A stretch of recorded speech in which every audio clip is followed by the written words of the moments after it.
We are back here on the Chip Shot Football Podcast to dive a little bit deeper into this conversation around quarterbacks and protecting quarterbacks in the NFL, because a question about the quarterback protection and their ability to run really has dominated the conversation because of Azeez Al-Shaair's hit on Trevor Lawrence this past weekend and the suspension that fell on him. He appealed it and everything like that, but it was upheld, and he is going to miss the next 3 games.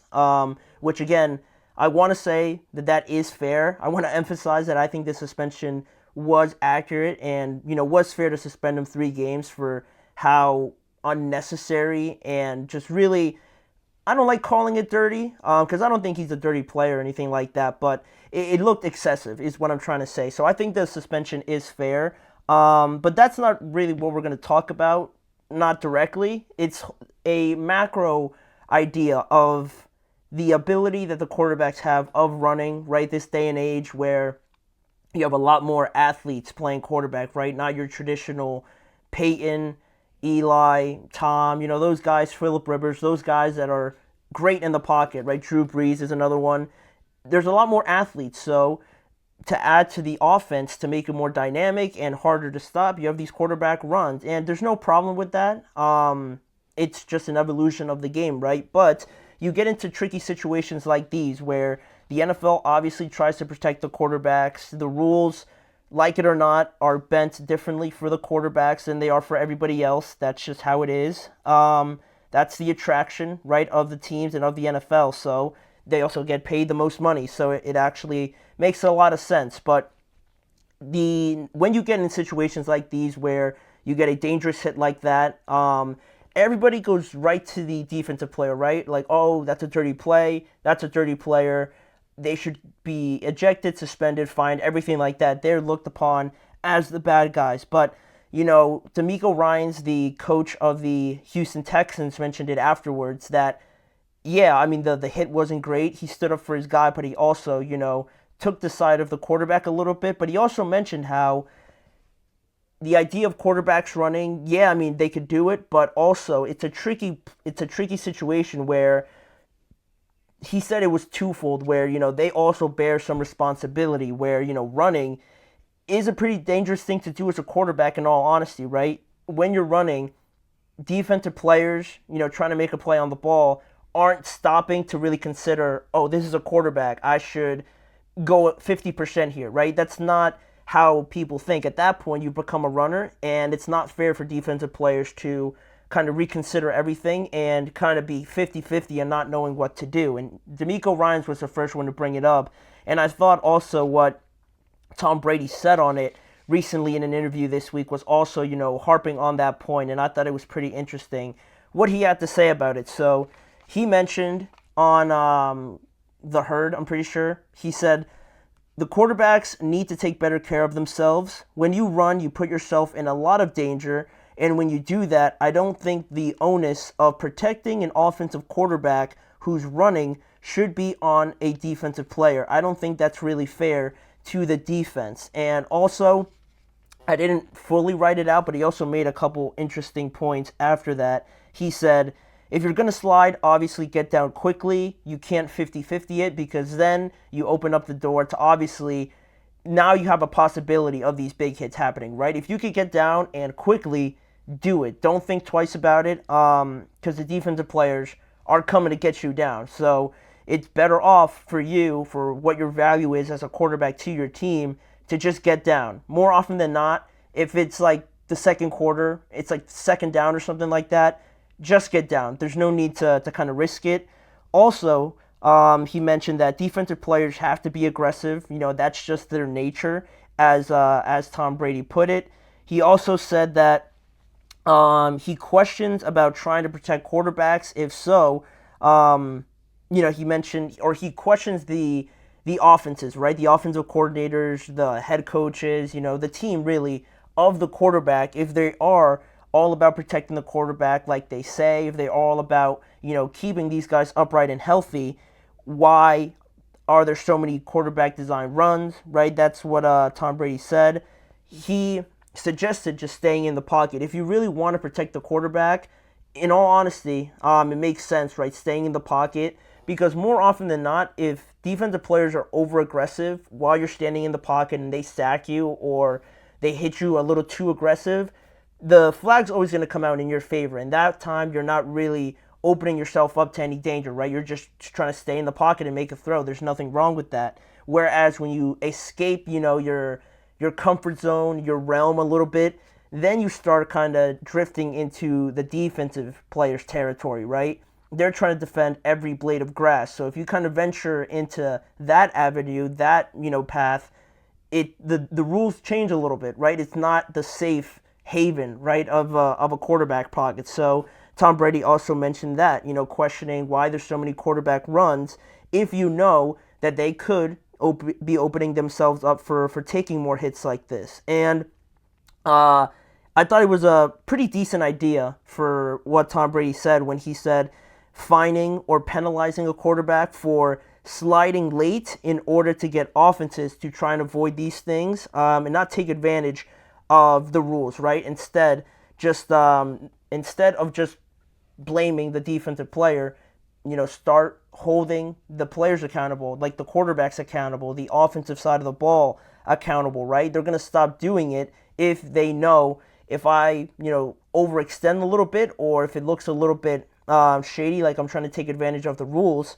I'm going to get penalized, right? Not only am I potentially taking a big hit, but also I could be losing like 10, 15 yards, and then you really get nothing out of it, right, at that point. So I thought that was a pretty good suggestion, but overall, you mean the point Tom Brady makes about staying in the pocket, I think, is interesting because it kind of relates back to a point he made like months ago where, the quarterbacks nowadays, the young quarterbacks nowadays don't really operate under center, don't really operate in the pocket, right? You see a lot more of like happy feet, right? They get a little bit anxious and then they just start to run. And then, from that point, there's a lot more running, obviously, from the young college age of quarterbacks coming in more now. And, quite honestly, it is what the mold is right now of an ideal guy.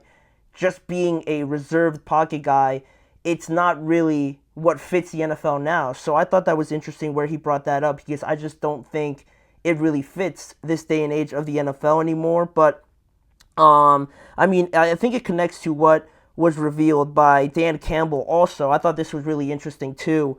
When Amon-Ra St. Brown, obviously the Lions wide receiver, he mentioned it on his podcast, and it was funny how this kind of happened before the Trevor Lawrence hit, but nobody made a big deal about it like they do with Trevor, obviously, because the hit on Trevor was a lot more severe. But Amon-Ra St. Brown said on his podcast that Dan Campbell stressed to his defense that they were watching film, and he stressed to his defense that Caleb kind of does that thing of taking advantage of the rule a little bit. They showed him a couple clips of Caleb, running towards the sideline, but also at the last minute kind of trying to cut up the field and gain a couple more yards. And Amon-Ra St. Brown basically said that, Dan Campbell told his defense that he's done it on a couple times. So if you guys see him kind of lollygagging around the sideline, go and hit him. Like, go and hit him and trying to intimidate him a little bit and just get him to stop doing that, right? If you have a clear path to the sideline like Caleb must have had on a couple of these occasions, but he decided, to kind of take a step parallel instead of going forward, hit him. He's still trying to gain yards. You can go out there and protect that extra yard that Caleb is trying to take advantage of. So that was pretty interesting, and you saw how Caleb actually did that in their game on Thanksgiving, and he got smacked. He got smacked by Jack Campbell, and it looked pretty bad, but luckily Caleb stayed in the game. But that's, the risk you run where you look like you're going out of bounds, the defender's kind of ushering you out to the sideline, but you kind of overstep.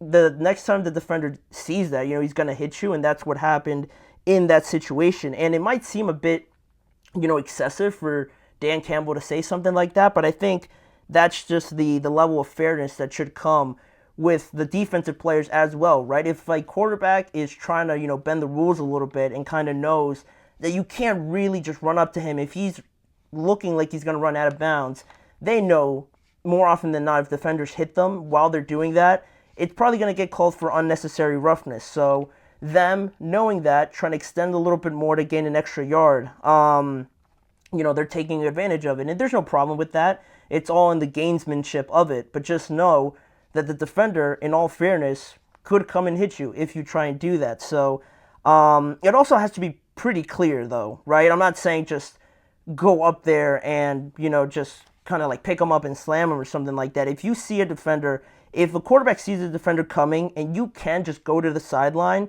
but don't, and just decide to gain an extra yard, if it's a clean hit and everything like that, there's no problem with the defender doing that, like I said before. And I think with Tom Brady also mentioning, I feel like it just has to be stressed to quarterbacks by their head coach and their defense and their offensive coordinator, like defenses do, and like Dan Campbell did as well. He told his defense, to go out there and kind of not let them bend the rules, right? Kind of show them what would happen if they try to gain that extra yard, that they are, in essence, going to pay for it, right? And the offenses, too, have to be more aware of that because they know how important the quarterbacks are. You don't want the quarterback to just be taking those unnecessary hits when he could just step out and go to the sideline, right? You appreciate the fact that they're fighting for every blade of grass, that they're trying to gain extra yards. But again, the value of losing your quarterback in one of those instances is not the same as like a defender. If the defender gets ejected or suspended, like Azeez Al-Shaair gets suspended 3 games. The Texans are not going to have one of their linebackers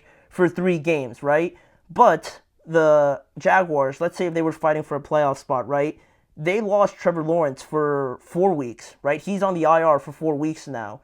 And he's going to be out longer than the linebacker. And the linebacker, the defensive player, is the one that really, got penalized. Trevor didn't get penalized, but he lost out because he's going to be out longer for taking a hit like that. So the value of the quarterback, kind of taking that all into account, I think the offenses have to be, telling their players, right, that they're too valuable, right, to always take hits like that. So obviously, quarterbacks need to be protected because of all of that, but defenders are at a risk too. There was a great example that I saw where, the game against the 49ers where Patrick, had that one instance where he looked like he was going to the sideline, then he cut it up and he gained like 15 extra yards. But later, when they were on the goal line, Patrick ran like a quarterback sneak and the defender was coming to hit him, right? And Patrick just absolutely like pile drived them, right? He trucked them into the end zone. So it's instances like that where if you're telling the defenders to basically not hit them and that they're always going to be the bad guy, the defender in that instance, he got, trucked. But if he was like kind of 50-50 on it and he like was hesitant to go and try and tackle Patrick, not only was he going to basically let him walk into the end zone, but he could have gotten seriously hurt. Luckily for the defender, he was coming to actually hit Patrick. But if he was going up there like 40%, 50%, and Patrick still trucked him, not only was he going to give up the touchdown, but he was going to get pretty severely hurt, right? You don't want to have the quarterbacks just like cave these defenders' chests in, right? Especially when they're big quarterbacks like Patrick or Josh or like Justin Herbert or something like that. So that's also something that's not really fair, right? The defenders have to be, protected and have to be accounted for in their safety overall. So, I mean, I thought this conversation could go longer, and I thought it was really interesting how a lot of people, brought it up because, quarterbacks can't be untouchable, really. That's the main message. They already have a lot of protection, and I think the game is in a good spot right now with the way, defenders can sack quarterbacks, what they can't do, dropping all of their body weight on quarterbacks, right? But you can't, overextend and have it both ways, right? You can't run freely, but also, act like you can't get hit or be considered a runner, right? You can't run out there and try and gain extra yards like a runner, but also be protected like a quarterback, right? You can't have it both ways. If you're out there running and really not going down, at that point, the defenders have, I think, in my opinion, as much right to go over there and try to stop you any way that they can. So, I mean, it's a fascinating conversation because when a hit like that happens, it's scary, right, for the health of Trevor Lawrence, but it brings up conversations like this where I think, both sides make definitely a lot of sense in conversations like this. So we'll see how, the NFL goes about this going forward. But And speaking of going forward, we're going to get to our game picks. Part 1 of our game picks for Week 14 in the NFL are coming up right after this break. Don't go anywhere.